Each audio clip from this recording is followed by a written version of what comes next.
Hola, ¿qué tal? Soy el pastor Eduardo Lara de la Iglesia Nueva Esperanza aquí en Creswell, Oregon, y me gustaría invitarte a tener un tiempo especial de adoración, tiempo para conectarte con Dios.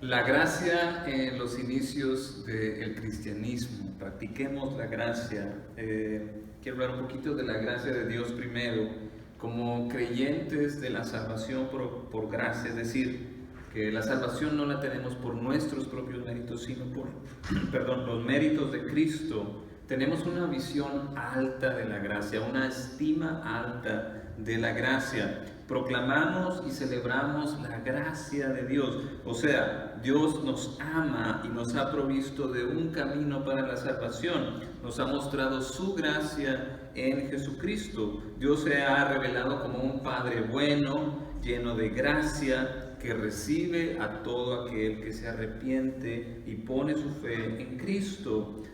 Dice la palabra del Señor: Dios, que es rico en misericordia, por su gran amor por nosotros, nos dio vida en Cristo. Aun cuando estábamos muertos en nuestros pecados, por la gracia ustedes han sido salvos. Y en unión con Cristo Jesús, Dios nos resucitó y nos hizo sentar en las regiones celestiales para mostrar en los tiempos venideros la incomparable riqueza de su gracia que por su bondad derramó sobre nosotros en Cristo Jesús. Porque por gracia ustedes han sido salvados mediante la fe. Esto no procede de ustedes, sino que es un regalo de Dios, no por obras para que nadie se jacte. Eso dice Pablo en su carta a los Efesios capítulo 2, 4 al 9.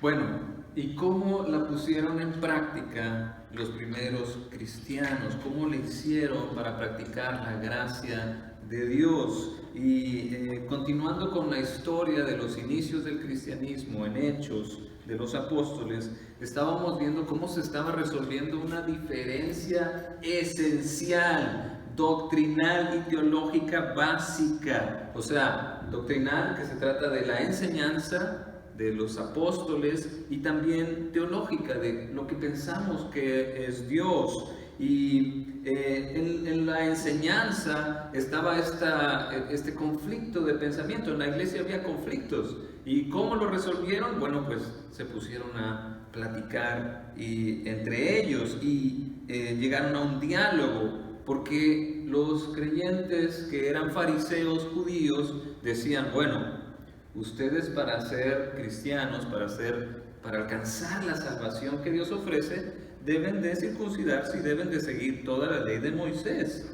Eso es en cuanto a enseñanza. Tenemos que enseñar eso, que hay que circuncidarse, que hay que obedecer toda la ley de Moisés. Y en cuanto a Dios, significa que Dios no ha cambiado, no hay un nuevo pacto, o sí hay un nuevo pacto en Cristo. Entonces estaban en esta disyuntiva básica. Y lo veíamos el domingo pasado: al Evangelio no se le agrega nada.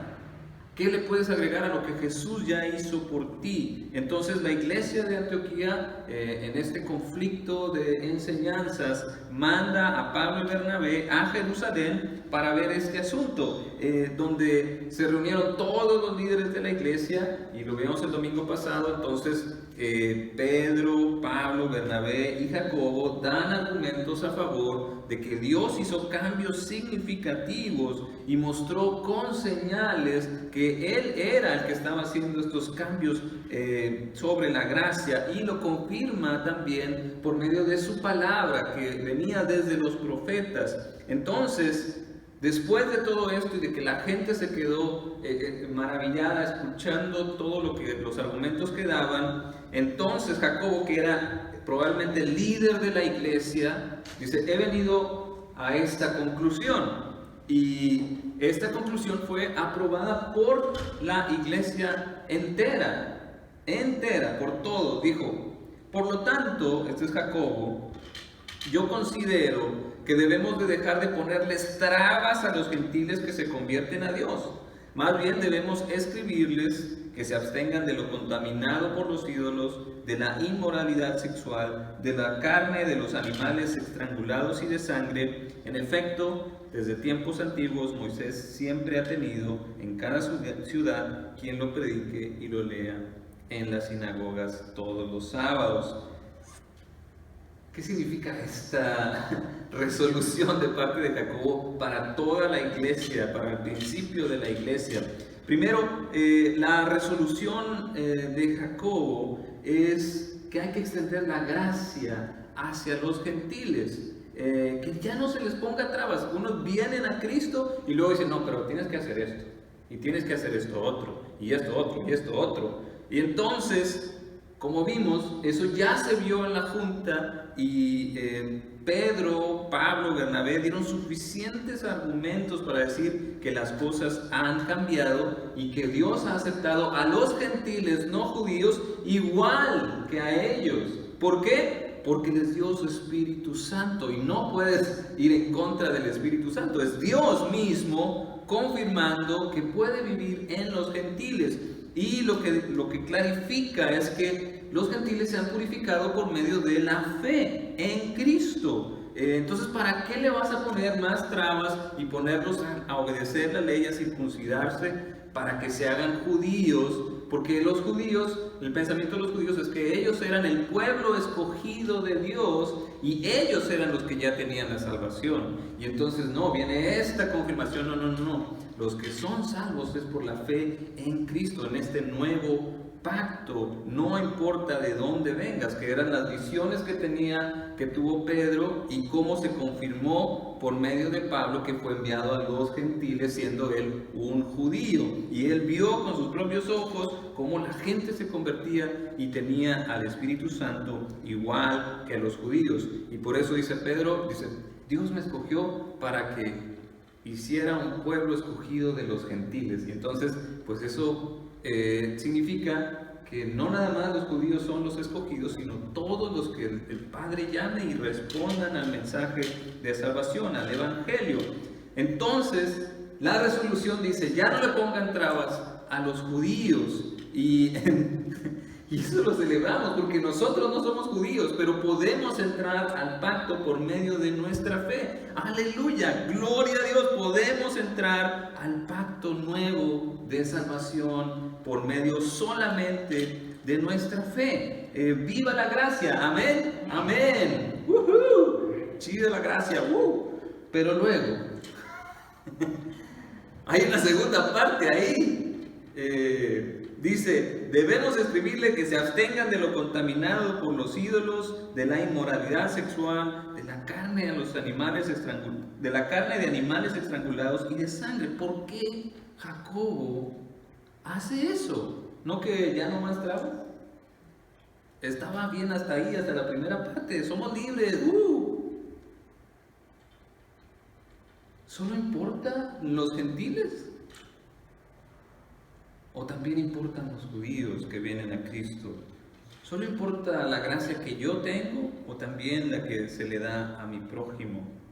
¿La gracia debe ser solo para mí o para todos?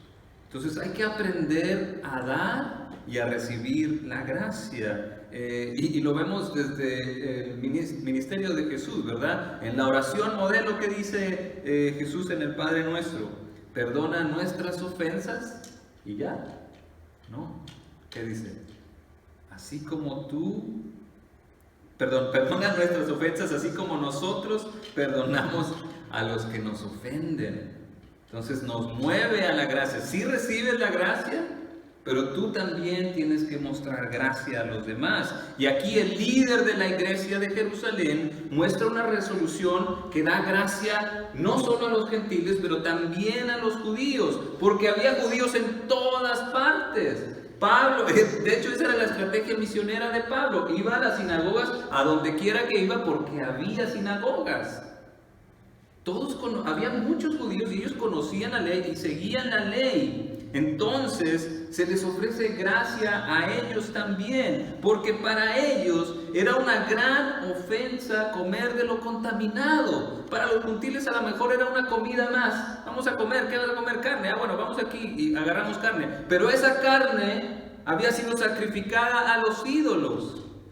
Entonces los judíos dicen, no, yo no voy a comer esa carne porque yo adoro al Señor verdadero, al Creador de los cielos y la tierra. No hago idolatría porque eso ofende a Dios. Entonces, para ellos era una gran ofensa, para los gentiles no era tanto, solo era carne. ¿Me explico? Pero entonces Jacobo le estaba diciendo, bueno, extiendan su gracia, restrinjan su libertad por amor a otro. Y en cuanto a la inmoralidad sexual, de esa tal vez no se daban cuenta los gentiles. En esos tiempos todo se valía. Cualquier parecido con la realidad es mera coincidencia.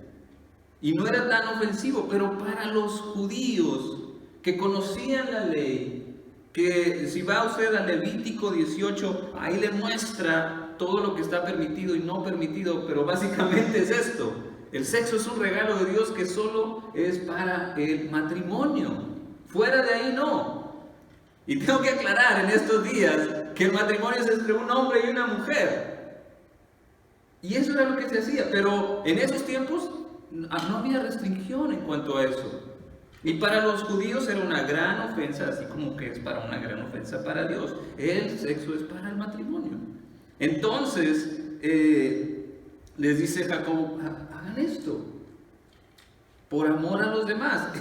Y también que nuestra libertad no es para hacer lo que nosotros queramos.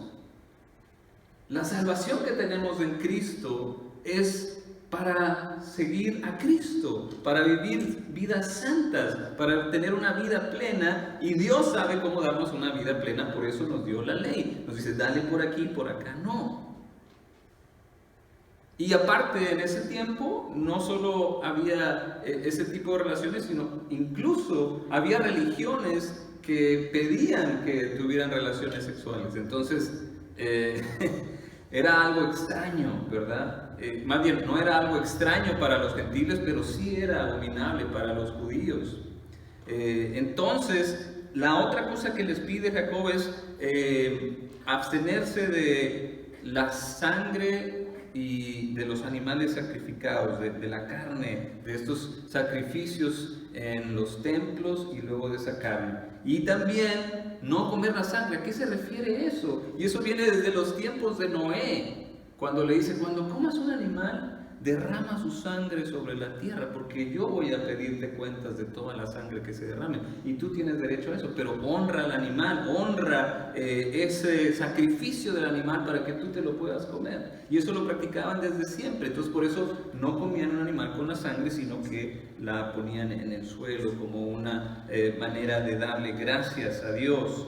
Entonces eso lo practicaban, y para los gentiles pues no había ningún problema. Ellos no consideraban eso un problema. Entonces les dice, bueno, hay gracia para ustedes, ya no les vamos a pedir todo esto, pero ustedes también extiendan su gracia hacia los judíos, porque ahora, aunque no están bajo la ley de Moisés, están bajo la ley del amor de Dios, que nos dice, ama a Dios con todo lo que tienes, pero también ama prójimo como a ti mismo. Sí, ya no estás bajo la ley, ya no tienes que ser justificado por la ley, eres justificado por la fe en Cristo, pero tu libertad en Cristo es para seguir a Cristo, la ley de amar, el mandamiento de amar. Entonces tenemos que aprender a recibir la gracia, pero también a darla. Somos libres en Cristo, y dice Pablo, sí, todo me es permitido, pero no todo es de provecho.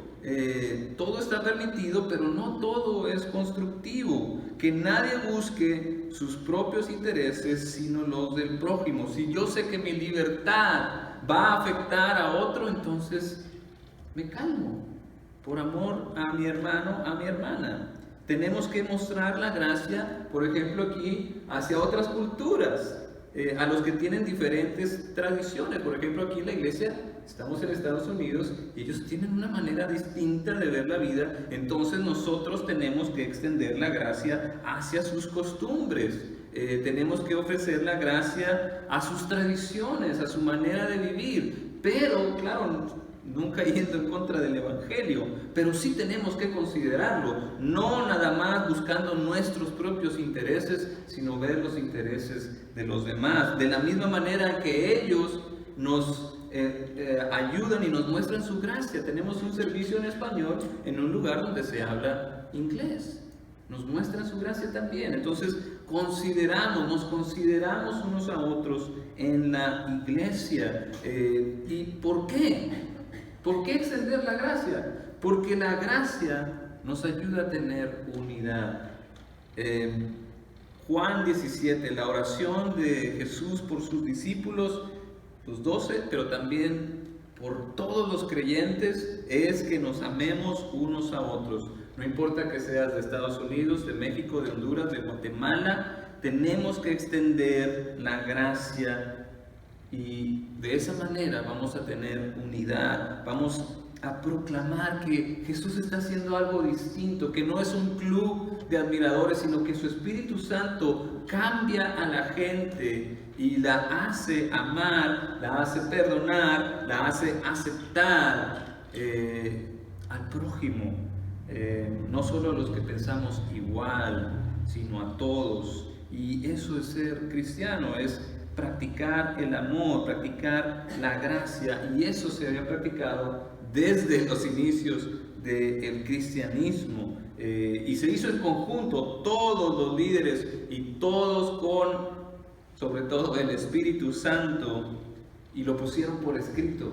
Dice ahí en Hechos 15:22, entonces los apóstoles y los ancianos, de común acuerdo con toda la iglesia, decidieron escoger a algunos de ellos y enviarlos a Antioquía con Pablo y Bernabé. Escogieron a Judas, llamado Barsabás, y a Silas, que tenía buena reputación entre los hermanos. Con ellos mandaron la siguiente carta. Miren lo que dice la carta. Los apóstoles y los ancianos a nuestros hermanos gentiles en Antioquía, Siria y Cilicia. Primero que nada les llama hermanos. Aunque sean gentiles, aunque tengan diferentes tradiciones, son hermanos. Les mandan saludos y dice, nos hemos enterado de que algunos de los nuestros, sin nuestra autorización, los han inquietado a ustedes, alarmándoles con lo que les han dicho. O sea, perdón, no era una intención de la iglesia causar esa división o esa enseñanza nueva. Así que de común acuerdo hemos decidido escoger a algunos hombres y enviarlos a ustedes con nuestros queridos hermanos Pablo y Bernabé, igual son hermanos, quienes han arriesgado su vida por el nombre de nuestro Señor Jesucristo. Por tanto, les enviamos a Judas y a Silas para que confirmen personalmente lo que les escribimos. Nos pareció bien al Espíritu Santo y a nosotros no imponerles a ustedes ninguna carga aparte de los siguientes requisitos: abstenerse de lo sacrificado a los ídolos, de sangre, de la carne de animales estrangulados y de la inmoralidad sexual. Bien harán ustedes si evitan estas cosas. No es obligación, es una recomendación para extender. O sea, a mí me gusta eso porque el amor no se puede exigir. El amor tú das una oportunidad a la gente que ame. Pero si tú la obligas a hacer algo, ya no es amor, es más bien una obligación. Pero aquí les da bien harán, es una recomendación. Consideren también a los gentiles que viven alrededor de ustedes. No los traten mal tampoco a ellos por seguir la ley. Con nuestros mejores deseos, así terminaban las cartas. Una vez despedidos, ellos bajaron a Antioquía, donde reunieron a la congregación y entregaron la carta. Los creyentes la leyeron y se alegraron por el mensaje alentador. Judas y Silas, que también eran profetas, hablaron extensamente para animarlos y fortalecerlos. Después de pasar algún tiempo allí, los hermanos los despidieron en paz para que regresaran a quienes los habían enviado. Pablo y Bernabé permanecieron en Antioquía, enseñando y anunciando la palabra del Señor en compañía de muchos otros. Ellos no solo hicieron una resolución, sino que se comprometieron, lo pusieron por escrito y lo mandaron. Y gracias a esta resolución, la gracia se extendió hacia los dos grupos, hacia los gentiles y hacia los judíos, y hubo unidad, hubo paz, hubo alegría, porque hubo gracia. Y así se fortalecieron, comprometiéndose a mostrar gracia a los hermanos y hermanas. De igual manera, nosotros comprometámonos a también mostrar gracia a nuestros hermanos y hermanas de diferentes culturas, de diferentes países, por el sacrificio de Cristo, porque son nuestros hermanos y nuestras hermanas. Todos estuvieron de acuerdo, incluso los que decían que tenían que circuncidarse también estuvieron de acuerdo con la carta. Todos estuvieron de acuerdo. Entonces tenemos que tratarnos con gracia nosotros también, considerándonos y no solo nuestras costumbres, sino las costumbres de los demás, para poder mantener la unidad. No solo recibiendo la gracia de Dios, sino también extendiéndola hacia los demás, amando a los demás. Ese es nuestro mandamiento. Y eso es lo que debemos de obedecer su palabra, amarnos los unos a los otros y amar a Dios. Amén. Amén.